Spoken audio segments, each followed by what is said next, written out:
Good morning, y'all. My grandma loves to read and has a mountain of books she's finished. As she was going through them, she gave me a stack of some of her favorites that I might enjoy as well. I read the book blurb of Where Are the Children by Mary Higgins Clark and decided I was in the mood for a mystery.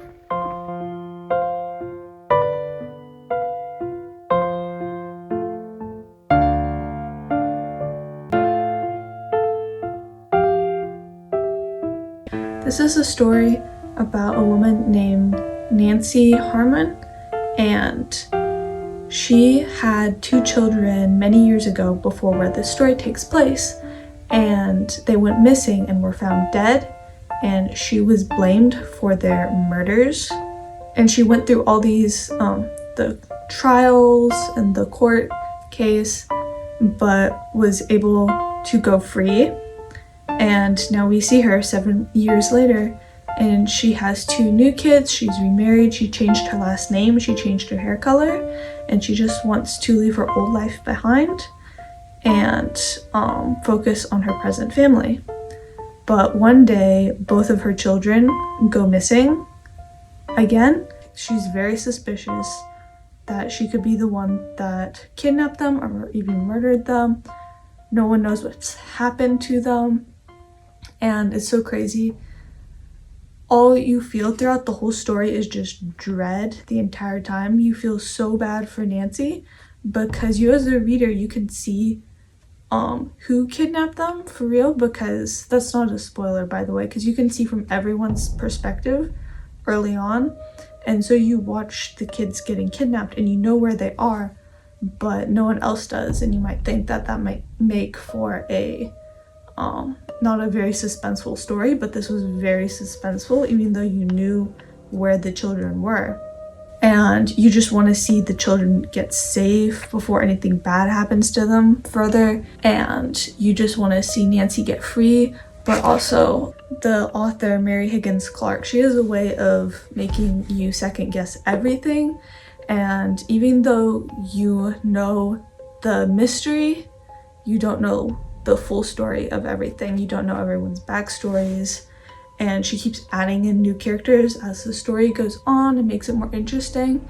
And just by the end, you're just like clutching the book, wanting to see what happens. So definitely not a lighthearted mystery. Nothing lighthearted about this. Very good if you want to get out of the reading slump. And I think I'll give it 4 stars because it was a great book. It just wasn't my favorite type of book. I do like mysteries, not so much like dreadful ones like this, but I still found it very entertaining and would recommend anyone who loves the mystery thriller genre. So far, my grandma had a very good book recommendation. Once serving the other books, I decided I wanted to read another mystery and settled on The Firm by John Grisham.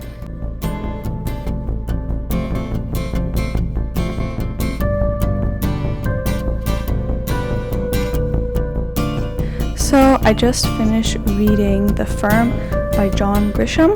This is a legal thriller about a tax lawyer named Mitchell McDeere, and he just graduated law school and is looking for his job, and he is broke along with his wife Abby, and but he's in high demand because of how smart he is, and he gets multiple job offers from Chicago and Wall Street and an offer from a little firm in Memphis.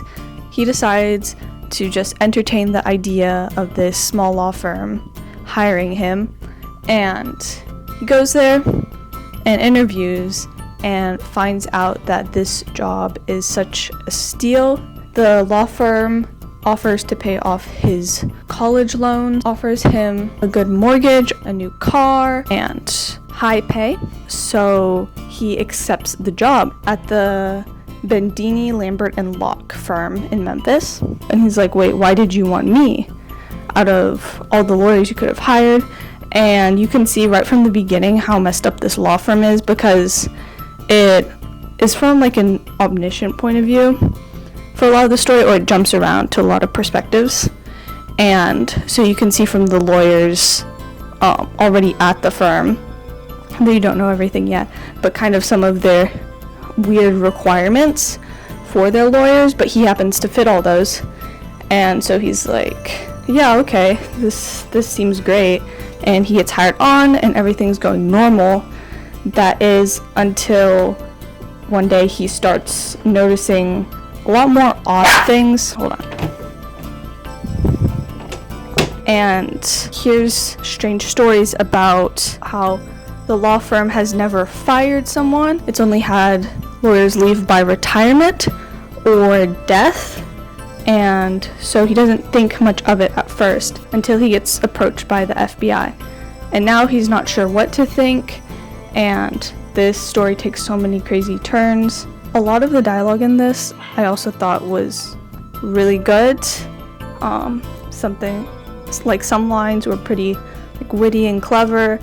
Another thing I thought impressive about this book was all the ways Mitch would like dodge people, and I'm not gonna say who he dodges or how he meets with certain people is like extremely clever. And sometimes they're like, okay, go to this place at this time, this way, and like these like 20 steps that he doesn't even write down sometimes. And if I was in that situation, I would be like totally lost and be like, can you repeat that one more time? So those all were very fun to read about.